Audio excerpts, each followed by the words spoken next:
Welcome to the deep dive.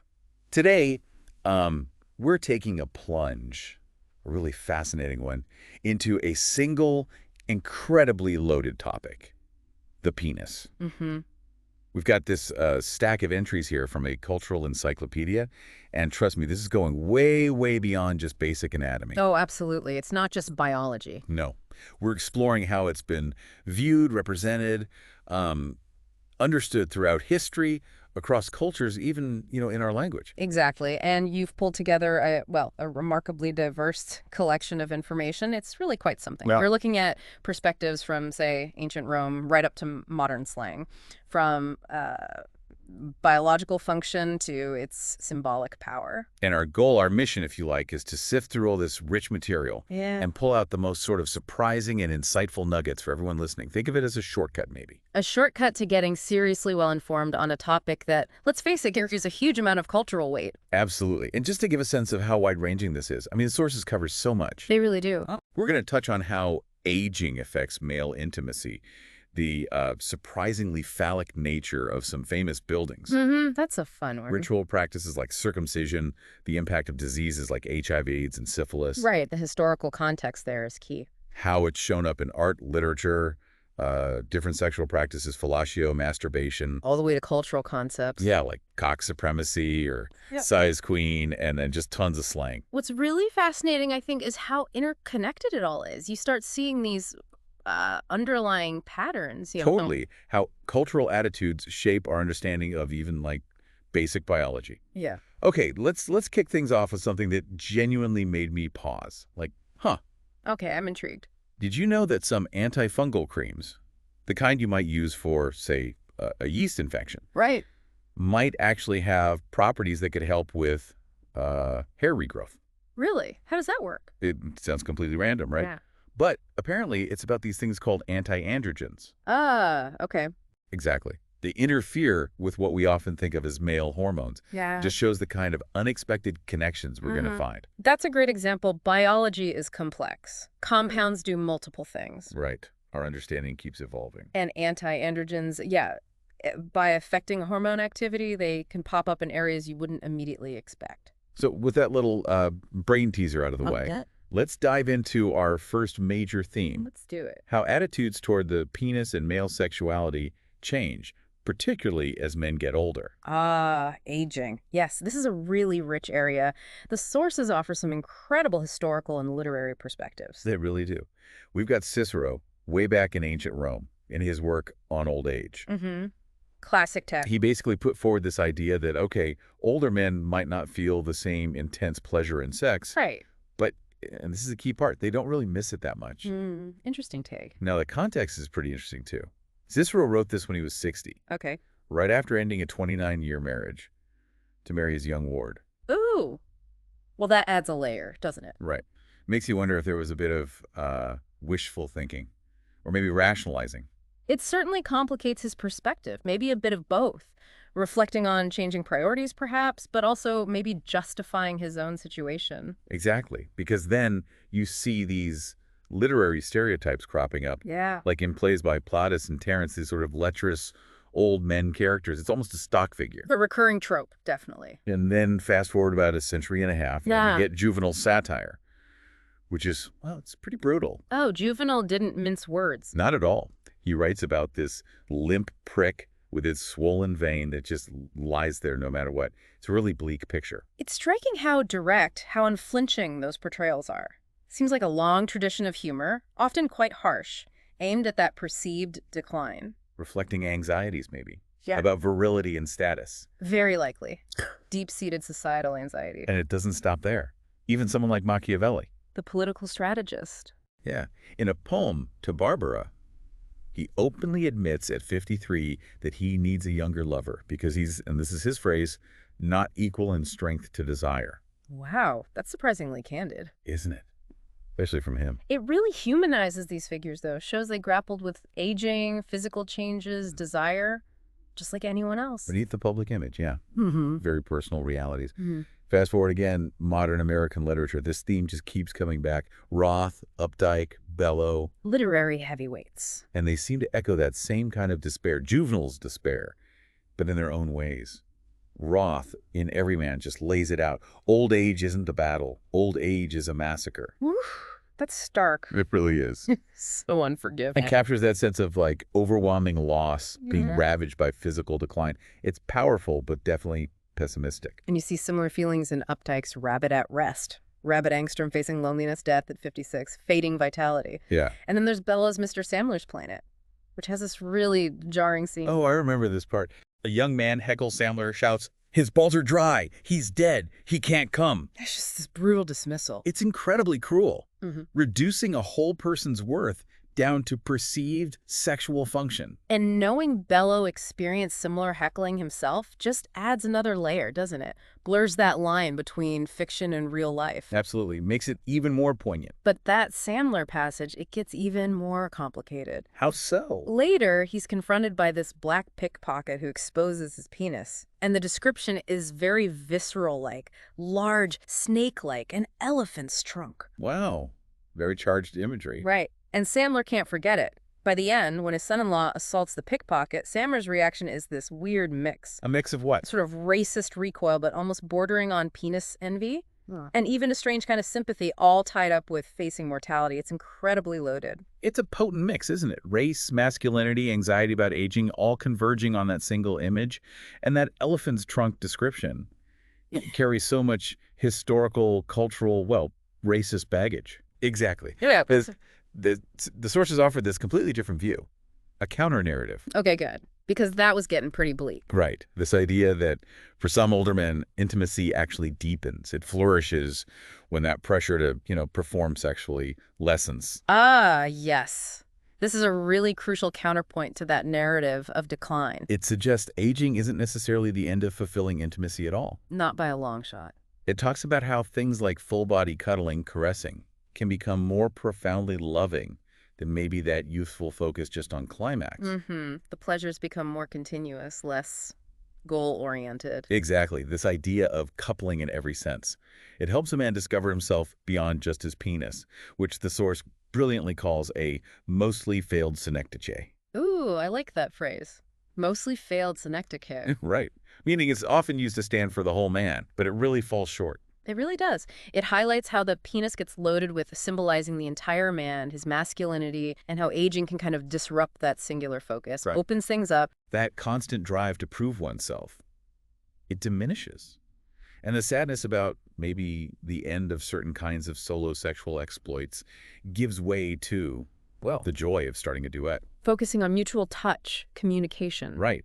It can lift a man beyond just anger or resignation about his changing body. And that the source makes this really interesting point. Yeah. Perhaps because this positive experience isn't full of conflict or drama, it's so rarely shown in literature. That's a powerful thought. Maybe the lack of dramatic tension makes it less appealing for stories, but it probably reflects a very real, significant experience for many people. The shift from self-focus to shared intimacy, it's profound. Definitely. And this leads into a broader point about how healthier men are representing a larger part of their age groups now. Right. Living longer, healthier lives. And their slower physical aging, plus, wisdom, confidence. Yeah. It's creating this wider spectrum of masculinities. We're definitely seeing an evolution beyond those really narrow, traditional definitions of manhood. Aging doesn't have to mean losing identity or vitality. Absolutely. These mature men, 50s, 60s, often more interested in mentoring, guiding, supporting others, rather than constant competition. More focused on relationships, being present. They have a deeper self-awareness, a quieter kind of strength, and they're often rejecting those harmful masculinity directives that cause so much stress earlier on. There's a real sense of liberation there, I think. Letting go of outdated expectations, embracing a more authentic self. Exactly. Finding self-respect just in being themselves, whether that's, making healthier choices, valuing friendships with women as equals, being more open about vulnerabilities. It's like age loosens those rigid gender scripts. Allows for a much broader, more fulfilling way to be a man. It's a really hopeful perspective, isn't it?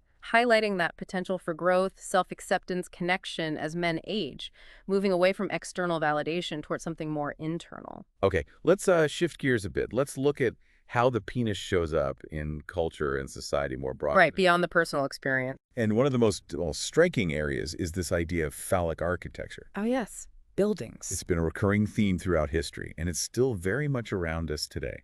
It's fascinating how deeply embedded that symbolism is in our built world, often working on a subconscious level, perhaps. The source breaks it down into four interesting categories. First, the literal stuff, Okay. like in pre-modern or non-Western cultures, often tied directly to phallus worship, fertility. Think of the Urns of Hermes in ancient Also Greece. statues, right, with the erect Yeah, phallus. ubiquitous. Or monumental sculptures in Hindu, Kher, Melian cultures. Very direct. These were public acknowledgments, really, of life force, power, creation. Then you've got phallic towers, Yeah. buildings that, just by their shape, evoke an erect penis. The obvious examples. Yeah, the source mentions the Washington Monument, the Liberty Memorial in Kansas City, even the Williamsburg Savings Bank in Brooklyn, once you see it. Kind of hard to unsee. Exactly. And with modern engineering, you get these more organic, curvy forms, too, Yeah. like 30 St. Mary Acts in London, The gherkin. the Torre Agbar in Barcelona, Oriental Pearl TV Tower in Shanghai, and even the Shenzhen Stock Exchange with its very distinct cock and balls profile. It's intriguing how both the straight, tall forms and the more curvaceous ones can trigger that symbolic association, maybe tapping into some fundamental human fascination with those shapes. Power, potency. The third category is buildings as Freudian phallic objects. Ah, Freud, of course. He saw things like pipes, cigars, walking sticks as having masculine symbolism. Undeniably, in his view. So in architecture, the source suggests materials like steel, chrome, dark glass, leather, exposed structures. Even certain plants can be read this way, more subtle, maybe subconscious. Delving into psychological interpretations, suggesting certain aesthetics resonate with our cultural associations of masculinity, even if we're not aware of it. And finally, the fourth category, buildings with a phallic purpose. Ones designed or adapted explicitly for penile functions or use. Okay, this one's a bit more abstract. Yeah, I admit this one felt a little less clear. The source doesn't give specific examples here. Right. One might guess about structures historically linked to sexual activity, or maybe spaces designed for certain interactions, but it's definitely open to interpretation based on what's here. Okay, moving beyond buildings. Yeah. Historical representations. In prehistory, like 10,000 to 2,000 years ago, the penis shows up in all sorts of scenes. Doing what? Copulating, dancing, hunting, fighting, really emphasizing strength, vitality, power. Mm-hmm. And then we see these massive monuments, sculptures, monoliths, landscape carvings, early public displays of virility, fertility, Yeah. probably tied to survival, reproduction concerns. Makes sense. As societies became more settled, agricultural, ensuring reproduction was key. Public symbols as communal reassurance, maybe. Ritual. And in ancient Greece and Rome, the phallus was just Yeah. everywhere. Literally everywhere. On houses, streets, public baths, perfume containers, rings, even baby amulets. And it wasn't seen as obscene or taboo. It really highlights how different cultures have vastly different comfort levels with representing the body. What shocks us today was commonplace then, likely holding different meanings. Now, jumping to something completely different. The encyclopedia also covers artificial insemination. Okay, modern tech. Gives a straightforward rundown, using prepared semen samples, cataloging donor traits for matching. The practical side. But it also flags the big ethical and legal issues, referencing Bernstein and Lewis. It's a good reminder that even biology gets tangled in social, moral, legal frameworks. Absolutely. Interfering with reproduction raises huge questions. Parentage, identity, family definitions. Our systems are always trying to catch up. Then there's aversion therapy. Controversial topic. The source says it's shown some effectiveness in reducing unwanted sexual desires or behaviors, and it's less controversial for, say, non-sexual addictions. But applying it to sexuality, that's where the debate really heats up. Yeah, the ethics of trying to change fundamental desires, especially sexual ones, are really significant. Consent, potential harm, defining unwanted, critical stuff. And finally, in this section, barebacking. Intentional unprotected sex, particularly noted within the male homosexual community. Right. The source stresses that early devastating link between HIV/AIDS and the gay community, GII as it was first called, A very difficult history. but also the huge impact of antiretroviral therapies in the mid to late 90s changed everything. Dramatically altered the course of the disease. Life-changing. And yet, Despite those advances, the source underscores that consistent condom use is still the primary prevention advice. It's complex. Individual choices, risk assessment, access to care, the shadow of that health crisis. But Right. yeah, prevention remains crucial. Okay, let's move into ritual and symbolic significance. Right, deeper meanings. And a huge one is circumcision in the Bible, presented as this foundational covenant with Abraham. Hugely significant. A powerful male bonding ceremony. Fathers, uncles, initiating boys into Israelite adulthood. The foreskin becomes this visible marker. Insider status. A ritual of inclusion, identity, tied to religious, ethnic belonging. That idea of the fruitful cut, preparing the boy for maturity and his relationship with God. It's compelling symbolism. And it's interesting how the source links this to Moses at the burning bush, suggesting his circumcision was a prerequisite for that divine encounter. An interesting interpretation. But then you get this fascinating subversion of that traditional ritual masculinity. How so? In 3rd Isaiah, the writings explicitly include eunuchs in the worshiping community, offering a more inclusive definition. That shows an evolving understanding, doesn't it? Moving beyond just biological definitions of who belongs, who's worthy. And the source points out Isaiah was often referenced in the Gospels. Jesus quoted it. Right. His teaching on eunuchs in Matthew, interpreted here as a response to critics using eunuch as a slur against him and his followers. So he reclaims the term. Yeah, essentially queering traditional masculinity in that religious context, Yeah. challenging the norms. That's a very insightful reading. Suggests Jesus offered a more expansive vision of community. Shifting gears dramatically. Yes. Body electric, ever heard of this? Vaguely. Remind me. It's described as a type of Taoist erotic massage, developed specifically for gay men. Okay. The focus is on circulating erotic energy throughout the body, without ejaculation being the main goal. Ah, interesting. A different approach to pleasure. More holistic, maybe? Energetic? Seems like it. Moving beyond just the genital focus suggests a more integrated, maybe even spiritual view of sexual energy. The encyclopedia also looks at how boys and the penis have been seen historically. Childhood sexuality. Yeah.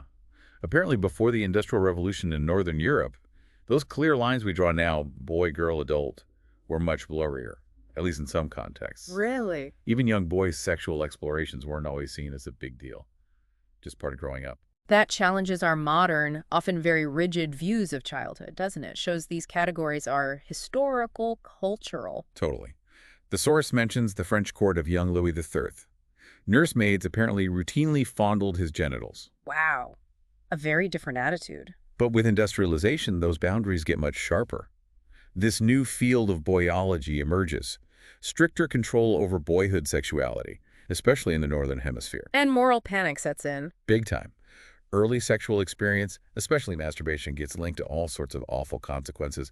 Blindness, stunted growth, pure fantasy based on fear. Fear-based moralizing, not science. Used to enforce social norms. But then contrast that with these cross-cultural practices. Sexual teasing, places like Senegal and Tanzania. Manipulation of young boys' genitals by adults is actually a deliberate practice. Deliberate for what purpose? To cultivate virility, ensure a successful transition to adulthood. Complete opposite of those Victorian anxieties. It vividly shows the huge diversity in how cultures approach childhood sexuality, masculinity development, the body's role. What's taboo here is valued there. And finally, on boys, it explores how those lines between boyhood and manhood seem to be blurring again now, in some ways. How so? Boys getting this proto-masculinity, adopting adult styles, and adult men using boyhood tropes. Boys' toys. Boys will be boys. Right. Plus the emergence of boy style in LGBTQ plus cultures shows the elasticity of the term boy, its relationship to gender, sexuality. Suggests a fascinating fluidity. Boyhood, manhood, more playfully mixed up now perhaps, a loosening of rigid roles, more nuance and identity. Seems like it. Okay, let's move into a more unusual and historically specific area, loss and modification of the penis. Okay. Intriguing. First up, castrati. Ah, the singers? Yeah. It's a rather bizarre historical footnote, isn't it? Late 16th century Counter-Reformation. The church needed high voices. Exactly. Women couldn't perform in public religious ceremonies, so castration became the way to get male bodies with female-like vocal ranges. And the church actually legitimized this. Legitimized it, became the main employer, and they were huge in early opera in Florence, too. It's a fascinating and frankly unsettling intersection. Religion, music, body modification, with profound effects on those individuals. Shows how cultural needs shape even basic human experience. Then, chastity belts. The medieval myth. Mostly, yeah. Often linked to women during the Crusades, but the source says there's very little solid evidence before the Renaissance. Okay, so what about male ones? They've emerged more recently, not necessarily to totally prevent sex, but more in sexual play, BDSM contexts. For psychological effect. Frustration, forbidden sexuality. Exactly. And interestingly, most modern ones don't actually prevent all physical contact. Shows how objects get repurposed, recontextualized over time. Reflects changing attitudes to sex, control, pleasure. Cock and ball torture. CBT. Right, BDSM again. Defined as sexual interest in painful stimulation of genitalia from the observer's view. The source notes. Key distinction. Emphasize that within BDSM, it's consensual. Mentions ancient texts like the Kama Sutra, Satyricon having references to intense penile stimulation, but without clear consent mentioned. The consent piece is crucial. It also has cultural presence, like tamakari in Japan, though it's taboo, limiting study. The vital distinction. Consensual CBT versus non-consensual torture. Fundamentally different. Absolutely paramount. Consent defines the line between exploration and abuse. Clear communication, boundaries, respect essential, especially with pain or power dynamics. Fox supremacy. Heard of this term? I have. It relates to size and status. Yeah, the impact of large penis size on a man's social standing, especially in same-sex sporting environments like locker rooms, draws on Bourdieu's ideas masculine capital. Hegemonic masculinity. Right. Apparently, penis size can really affect how a man's perceived and treated there. Makes embodiment complex, potentially anxious, for both straight and gay men. Reveals those unspoken hierarchies, anxieties in male homosocial spaces. Even physical traits like size carry social weight, influence dynamics. Shows how deeply ingrained those masculinity values are. The codpiece. The fashion state It has a surprisingly long history. Minoan Greece, ancient Egypt. Right. Reintroduced in Europe late Middle Ages as clothes got shorter. Practical at first. Yeah, for coverage, but then evolved into something decorative, even ostentatious. Fascinating blend of fashion and function, cultural norms around modesty, display, virility expressed through clothing. The codpiece definitely reflects changing attitudes to the male body. And then, of course, disease. The complex, often fraught link between the penis and disease. The source looks at the penis as diseased, like Peyronie's disease, as a source of disease, STIs, barebacking, and as a symbol of disease, medicalization, cultural diagnoses like micropenis. Right. Really underscores how our experience of the penis is tied up with health, illness, societal ideals of the normal body. And the social, psychological impact of these conditions can be huge, affecting self-esteem, sexual function, well-being, often shaped by cultural ideals of what a healthy or proper penis is, adding more distress if you fall outside those perceived norms. Okay, let's dive into sexual practices and concepts themselves. Right, the specifics. Male ejaculation. Biologically, release of seminal fluid, but culturally, so tangled up with beliefs about prowess, virility, Definitely carries a lot of weight. and the source smartly points out, orgasm and ejaculation are distinct physiological processes, not always understood. Common confusion. And there's this often inaccurate, problematic link between performance, pleasure for both partners, and the force or volume of ejaculate. Yeah, heavily influenced by porn. Right, the money shot. Exactly. Porn creates unrealistic, skewed expectations. That exaggerated emphasis on forceful ejaculation is the ultimate marker. It's a prime example of distortion. Erectile dysfunction, ED, historically called impotence, sometimes even treated as a crime. Hard to imagine now. Now, mostly medicalized, seen as treatable. Millions of men in the U.S. experience it, but only a fraction seek help. Stigma, still a barrier. Likely. The source explains the physiology nitric oxide, blood flow, and mentions the IIEF-5 questionnaire clinicians use to assess it. That shift from moral failing to medical condition was huge, but yeah, shame can still prevent men from seeking help. And speaking of erections, the source details the biology. Parasympathetic nervous system, nitric oxide, blood flow into the corpora cavernosa, corpus spongiosum, The hydraulics of it. compression of veins, brain's pleasure centers, nerve impulses, and it mentions PDE5, the target of drugs like Viagra. Complex, but elegant. Understanding the mechanics helps demystify it, informs treatments. Fellatio. Oral sex on the penis. Widespread practice, obviously. Across many cultures. But some cultures have unique variations. The source mentions the Sambia people of Papua New Guinea. What did they practice? Traditionally, ritualized homosexuality. Younger boys perform fellatio on older boys, ingested semen, part of an initiation into masculinity. Wow, very different context. Sadly, reported to have largely stopped due to outside influences, like missionaries. That powerfully shows how sexual practices can be embedded in rituals, beliefs about gender, social structures, meanings far beyond just pleasure. The foreskin. Prepuce. Homologous to the female clitoral hood. The source notes. Shared origin. Right, important functions too. Protection of the glands, lubrication, facilitating intromission, and highly sensitive, lots of nerve endings. Its sensitivity and role in pleasure are often central to debates around circumcision. The frenulum, that little elastic band on the underside connecting foreskin to glands. Often overlooked but very sensitive. Key area for sensation for many men. High concentration of nerves. Glory hole, an opening in a barrier like a wall for anonymous sex. Primarily associated with men who have sex with men. Yeah. Functions to explore fantasies, often fueled by that anonymity. Speaks to the complex nature of desire, fantasy, arousal, the search for connection, even in impersonal ways. The encyclopedia revisits HIV/AIDS here. Historical focus on penile intercourse as transmission route, but notes newer findings. Skin of a non-erect penis, if unbroken, has some resistance. But the inner foreskin of uncircumcised men might be more susceptible. Biological nuances. This informs public health advice. WUNAIDS advising male circumcision as potential prevention in high HIV prevalence heterosexual areas. Though not universally accepted, right? Right. The AAP says not enough data for routine neonatal circumcision for this purpose. The source also touches on cultural symbolism. Penis foreskin representing manhood, protection in some cultures, and how HIV's impacted language, our understanding of the body. That complex interplay again. Biology, culture, public health. Ongoing debates on circumcision's role reflect the need to weigh science and cultural values carefully. Intersex conditions are also covered. Like CAH or Klinefelter's. Exactly.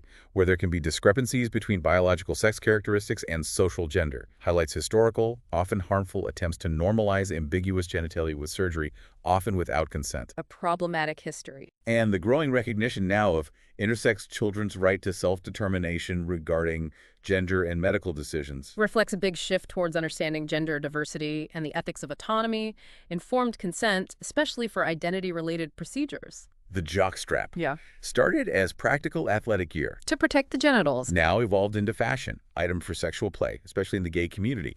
Connotations of masculinity, athleticism, maybe a fetish object. That paradox of encasing the penis while exposing the buttocks adds to its appeal. Seems like it.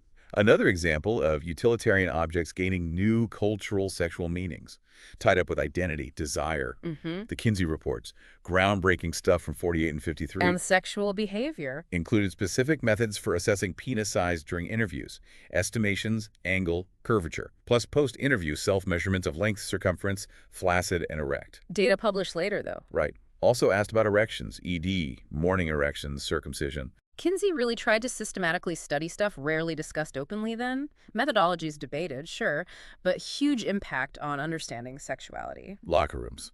Described as these unique homosocial spaces, male bonding happens. But also tension. Yeah. That myth that athleticism and homosexuality are incompatible creates this false sense of safety from the gay gaze. Cultural expectation to be comfy with male nudity but maintain a straight pretense leads to underlying tensions, perpetuates homophobic, misogynistic talk. Those seemingly casual, hyper-masculine spaces can be rife with unspoken anxieties. Masculinity, sexuality, status. Enforcing that rigid straight norm leads to exclusion, marginalization. Lynching, this horrific historical practice. Please, crucial context. Contextualized as a ritualized power performance between white and black men after slavery in the U.S. The black male body, especially the imagined threat of his sexuality. Fueled by racist myths. Hypersexual large penis. Constructed as a challenge to the white patriarchal order. Lynchings were public terror acts to define and violently enforce white supremacy. Often involved castration, unimaginable torture. It wasn't just racial hatred, fundamentally about controlling black male sexuality, maintaining a racialized gendered power structure. The castration, symbolic and literal, shows the penis as a central site of power and vulnerability in that horrific history. Male bonding often involves the penis as a recurring motif. In talk, rituals, among friends, colleagues, teammates. Symbol of power, vigor, virility. Yeah, often with a strong emphasis on heterosexual function to distance from homosexual desire. Circumcision, sometimes even a prerequisite for inclusion. Mm-hmm. Among teens, penis comparisons in showers, locker rooms, insults, competitive jokes using the penis, exaggerated euphemisms, weapons, tools, animal. Suggests status anxiety, asserting masculine identity. The source suggests exactly that. Penis talk frequency indicating anxiety. Comparisons as a measure of standing in peer groups. Highlights how men negotiate identity, relationships, in homosocial settings. The penis, as potent symbol, becomes focal point for bonding and hierarchy building, often masking insecurities. Erotic massage has a varied history. Like doctors using it for hysteria. Yeah. The source mentions that 19th century practice, but predominantly involves men receiving massages now, often from women or men, with potential for sexual stimulation, orgasm. An industry with specific techniques. Often, yeah. Aimed at client satisfaction. Describes a typical encounter: face down, turnover, teasing erection, manual stimulation. Extra service mentioned. Nudity varies. Client touching worker varies. Boundaries between therapeutic touch and erotic massage can be fluid. Expectations shaped by unspoken codes, varying desires. Masturbation. Sexual self-stimulation for pleasure, often orgasm. Common across ages, cultures, genders. Kinsey found over 90% of American men reported it. Right.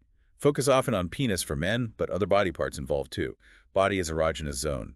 Significant in early exploration, adolescence. Often remains a lifelong sexual outlet. Primary for some, supplemental for others. Physiologically, same response as other sexual activity. It's a normal, healthy aspect of sexuality. Pleasure, stress relief, self-discovery. Finally, in this section, methamphetamine, crystal meth. Associated with risky behaviors. Yeah, including unprotected sex, sometimes linked to using Viagra in those contexts. Stimulants can impair judgment. Lower inhibitions lead to riskier decisions. Okay, let's turn to symbolic and cultural constructions. They're broader ideas. Nationalism and colonialism.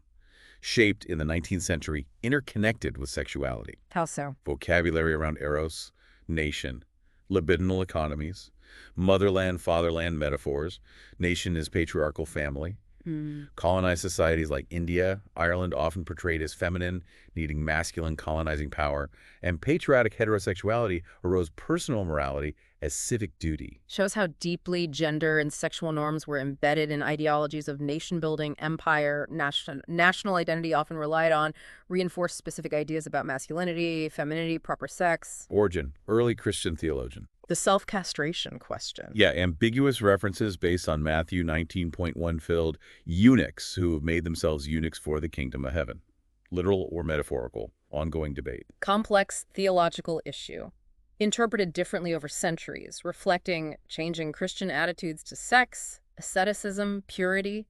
Historical evidence on Origen himself is inconclusive. Penis inserts. Used historically, still used in parts of Southeast Asia for erotic enhancement. Shows diverse ways people modify bodies, practices to enhance pleasure. The penile plethysmograph, PPG. Measures arousal physiologically. Measures penile tumescence, yeah.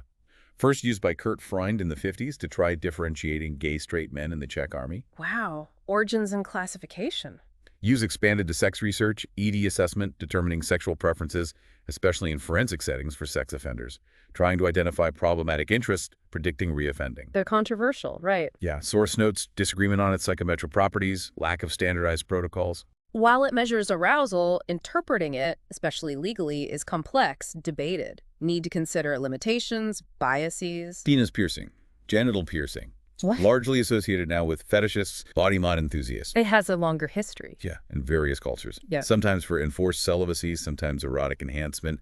At least 8 traditional male genital piercings, 5 regularly done today. Reflects wide motivations, personal expression, cultural tradition, sexual exploration, aesthetics, sensation. Penis removal, penectomy, occur throughout history, cultures, for many reasons. Like what? Symbolic acts and war trophy, demoralizing, right, expressing superiority, preventing copulation, lineage, preventing rape, punishment for crimes, sex offenses, rituals in some cults, Rasputin example mentioned. Prastic act, profound physical symbolic consequences, reflects power dynamics, social control, extreme circumstances. Penis sheaths, covers of the penis, varies materials, fabric, grass, scored, leather. Different shapes and sizes too. Yeah, pyramid, cubic, globular, straight, curved, sometimes encased testicles, some fastened to the prepuce. Serve various purposes: protection, warmth, cultural expression, adornment, sexual display. Phalloplasty and metoidioplasty. Surgical options for trans men creating a penis. Gender affirmation surgery. Phalloplasty uses tissue flaps from elsewhere. Complex microsurgery. Aims for sensation, but involve lots of scarring, multiple stages, cost, risk of complications like Yeah. fistulas, Metoidioplasty. releases ligaments around hormonally enlarged clitoris. Smaller phallus, often single stage, less scarring, retains clitoral sensation, but usually too small for intercourse. Which is more common. Metoidioplasty, but both still done by a small fraction of trans men. High complication rates, dissatisfaction with aesthetics function deter many. Crucial options for some, but highlights the complexities, limitations, challenges. Phimosis, medical term, inability of foreskin to retract. Often normal in babies. Yeah. Physiologic phimosis, natural fusion, usually resolves. Pathologic phimosis comes from scarring, trauma, infections, balanitis, erotica obliterans. How common is the pathologic kind? Relatively low, 0.51% lifetime incidence. Treatment often topical corticosteroids. Proputioplasty, modifying foreskin, is an alternative to circumcision, which is usually a last resort. Distinguishing physiologic-pathologic is key for right management, avoiding unnecessary surgery. The plaster casters. Cynthia Alberton and the rock stars. Unique group, right? Making plaster casts of famous penises. Motto: lifelike models of Hampton Wicks, Cockney slang. Based on music quality, not looks or size. Reportedly, process involved plaster, Vaseline, tape measure, early failures, then used alginates. Jimi Hendrix, one of the first successful casts. Quirky, iconic piece of rock history, blurring lines, fan culture art, audacious sexual expression. Playgirl magazine. Men's Mag, initially aimed at straight women, later more gay-friendly. Nude male centerfolds. Reflected a cultural shift. Source suggests, shift in male nudity in media, evolving male body image expectations. Ceased publication in 2015. Played a role challenging traditional male representations, increasing visibility of male nudity, albeit in a commercial context. Pompeii. The erotica there gives a fascinating glimpse into Roman attitudes. Phallus as symbol of power, life force. Yeah, on fence posts, grave markers. Sir William Hamilton studied the worship of Priapus, that scandalous pan and goat sculpture. Pompeii is invaluable evidence of a society with a very different relationship to eroticism. Open representation of the penis compared to later Western cultures shows diverse ways sexuality has been understood, expressed. Pornography and erotica. Long history predates modern media. Greek bordello frescoes, French Revolution satires. Exactly. Shaped by obscenity laws, censorship debates, liberalization post-1970 in the West led to industry growth, San Fernando Valley, Budapest. That's 4 phases of image movement mentioned. Stad films, 8mm films, sex store cinema era, then video DVD online. Early critiques from women's movement to the sex wars. Landmark films like Deep Throat, Behind the Green Door, Devil and Miss Jones. History reflects evolving attitudes to sex, censorship, free expression, but also ongoing debates about social cultural impacts, gender, power, representation. The prostate gland surrounds urethra, contributes fluid to semen. But also a pleasure organ. Yeah, sometimes called male G-spot. Homologous to Skene's glands. Stimulation can lead to diffuse, intense orgasms. Prostate massage devices exist. Recognizing it as site of pleasure expands understanding of male sexuality beyond just the phallus. Potential for wider erotic experiences. Prostitution. Intrinsically linked to penises. Male clients, malentrans women workers often. Commerce driven by the penis. Drives, abilities, preferences, health. Pretty much. Public health campaigns focus on penis health, condom use for STIs, tension between clients wanting condomless sex and workers practicing safer sex. Higher fees for unprotected. Coercion assault factors. Can be. Some male workers tempted by desirable clients too. Erectile function needed for condoms, ED drugs sometimes used, sex workers often crucial educators promoting condom use. Dynamics of power, economics, health, all intertwined. Penis central point of exchange, negotiation. Safer sex, STI prevention, critical concerns. Psychoanalysis, Freud. Emphasis on unconscious motivations. Penis phallus, central to psychosexual development. Castration anxiety for boys. Penis envy for girls. Freud's theories, yeah. Male child transitions to penis as primary pleasure organ in heterosexual intercourse. Female child accepts lack of penis, desires motherhood. Also concepts like masculinity complex, homoerotic object choice, outcomes of developmental difficulties. Hugely influential theories, but also heavily critiqued, revised over time, especially the phallocentric view, challenged by feminist, later psychoanalytic perspectives. Pubic hair. Presence, grooming, culturally significant, varied across time, cultures, reflects changing norms, modesty, hygiene, sexuality. Cultural norms around body hair often reflect evolving ideas about beauty, desirability, status. Race and penis size. Long, troubling history of cultural construction perpetuating harmful stereotypes. Ancient Greece viewing smaller, uncircumcised as desirable. larger, circumcised as comical grotesque for some figures. Right. Modern West often puts premium on big penises for white men, exceptions not seen as threats. But size of black-brown men often exaggerated as dehumanizing norm, animalizing, objectifying. Despite no scientific basis for racial size differences. Exactly. Myths persist in media, online, contributing to objectification of men of color through the phallus lens. Deeply problematic. Racist ideologies intersecting with sexual stereotypes.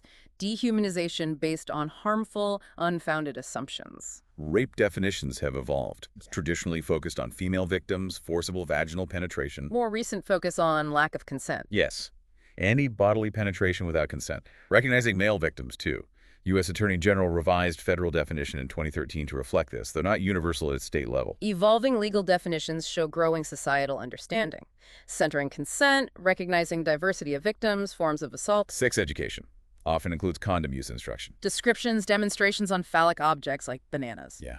Can be controversial, though. Some fear it encourages sexual activity. Providing accurate, age-appropriate info on safer sex is critical public health, though navigating different community values is challenging. Sex toys. Diverse devices for sexual pleasure. Misconceptions about vibrator. That they're women only or only simulate intercourse. Used by all genders, often externally clitoris, anus, prostate, dildos for thrusting penetration, various types. Safe use guidelines, important condoms for sharing niginanal, flared base for anal toys. Strap-ons, too. Worn by women or men, trans, for various purposes, sex, gender presentation. Normal, increasingly accepted part of exploring enhancing pleasure. Individual or partner use, exploring sensations, intimacy. Size queen. Slang, usually for gay men preferring large penises. Fixation evident online. Often. Source suggests it can fuel anxiety, insecurity about penis size, masculine worth, potential for shaming smaller penises. Cultural emphasis on size, especially in parts of gay community, can unfortunately lead to body image issues, feelings of inadequacy, shaming. Slang and invectives for the penis, incredibly numerous, varied. Playful nicknames to harsh insults. Exactly. Euphemistic, metaphorical, idiomatic, regional, subcultural, used in dirty talk, based on shape, function, household items, animals, food, rhyming slang. Lots of examples in the source. Sheer variety. Creativity highlights its cultural significance, its taboo or humorous nature, diverse ways we talk about it, casually and intimately. Spanish fly, historically believed an aphrodisiac. Based on genital irritation mistaken for arousal. Likely. Ingested by men for impotence erections, by both sexes to enhance desire reactivity, made from dried blister beetles. Infamously given unknowingly, sometimes Marquis de Sade case. Substance with long, dangerous history. Rooted in folklore, not science. Irritant, effects harmful. Used without consent, clearly problematic. Sperm, central to male reproductive agency, sexual power, fatherhood identity. Biological versus metaphorical meanings. Discovery by Leeuwenhoek sparked awe. Yeah. Metaphorical links to phallic animals followed, symbolizing virility, potency. Carried significant cultural weight. Essence of male virility, procreation potential, key to understanding reproduction. Spermaturia, excessive involuntary semen discharge, big preoccupation in mid-19th century medicine, seen as serious, even life-threatening. Now seen as rare symptom. Yeah, later banished from medical literature as primary diagnosis. Its prominence likely reflected broader societal anxieties about male body, sexuality, loss of vital fluids. Historical concern reveals shifting understandings of male sexuality, bodily functions, social anxieties reflected in diagnoses. Sterilization and eugenics intertwined.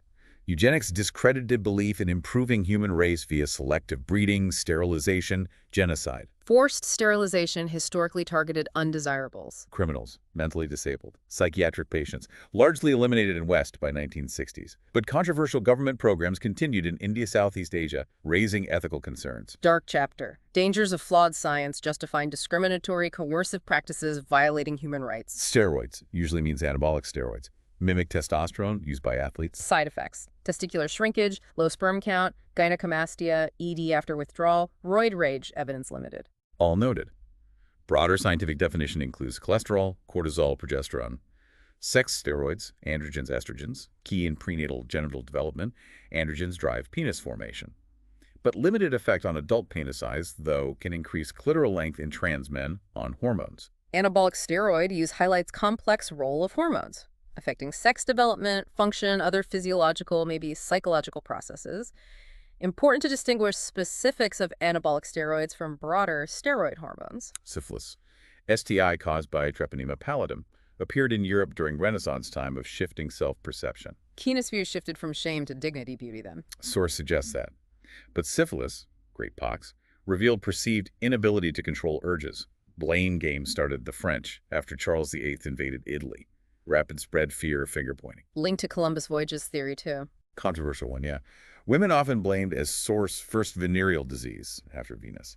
Victorian era sometimes romanticized as gallant disease. Incurable till penicillin. Modern stigma remains. Diverse symptoms. Great imitator. Transmitted via direct contact with sores. Sean Chrysostom's genitals, mouth, anus mainly.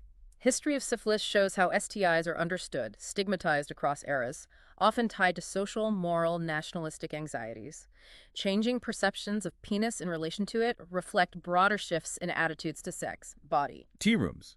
Euphemism for public sex environments, usually public toilets. Historically used by men having sex with men for anonymous encounters. Developed on social structures, rules, nonverbal communication. Yeah.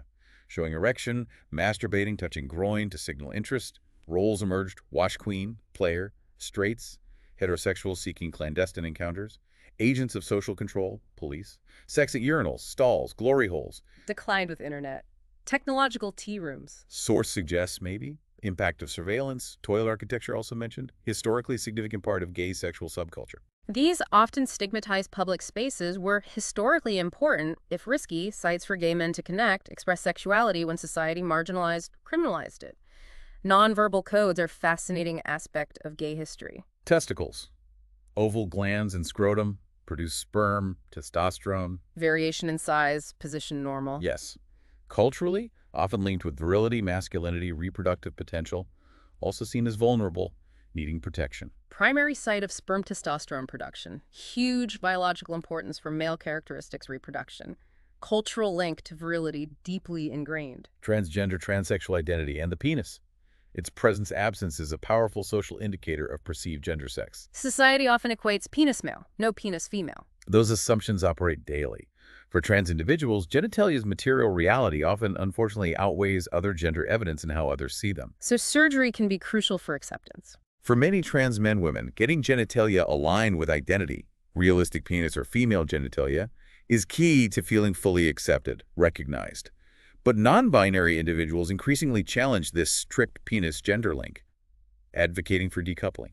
Underscores how ingrained societal assumptions are, but also highlights growing movement towards more fluid, inclusive understanding of gender beyond biology. Underwear, functions, Yeah. protection, warmth, hygiene, modesty, support status, sexual appeal. Wide range now. Briefs, boxers. Historically, Egyptian loincloths, medieval braids, penis cover sheaths worldwide, various materials.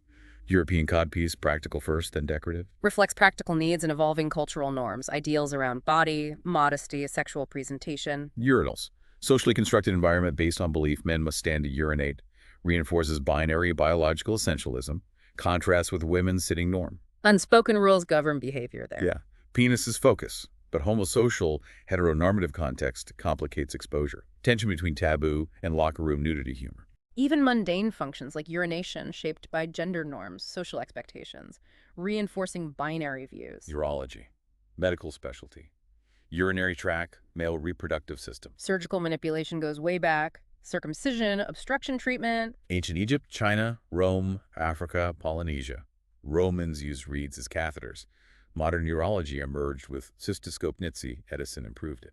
Critical field for understanding, treating male reproductive, urinary conditions, long history of surgical, diagnostic innovation. Vacuum erection device, VED, medical device for ED. Cylinder, pump, create vacuum, draw blood in, constrictive band at base traps blood. Exactly. Relatively safe, non-drug option. Risks: pain, bruising, petechiae, damage from prolonged constriction. Erection might feel less rigid, can be used with other treatments. Consult provider. Recreational use, cupping exists, but not for prolonged use outside sex risk of damage. A viable alternative for ED without medication side effects, but proper instructions, safety guidelines crucial for effective, safe use. Vasectomy, surgical male sterilization, severing blocking vas deferens. Historical use in forced sterilization, eugenics. Yeah, targeting unfit. Forced sterilization largely eliminated in West by 1960s.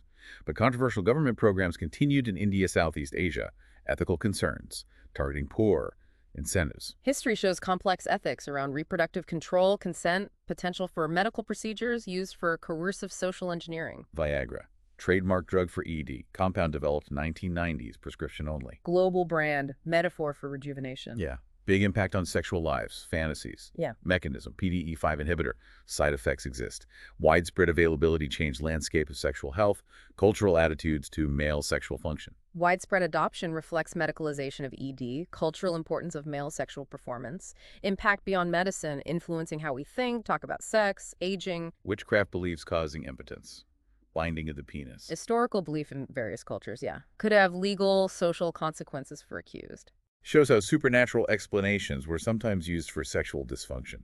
Intersection of cultural beliefs, anxieties about male potency, social control, withdrawal method, coitus interruptus, contraceptive practice, removing penis before ejaculation. Advantages: free, no medical hormonal side effects, popular worldwide. High use in Armenia, Azerbaijan, Turkey.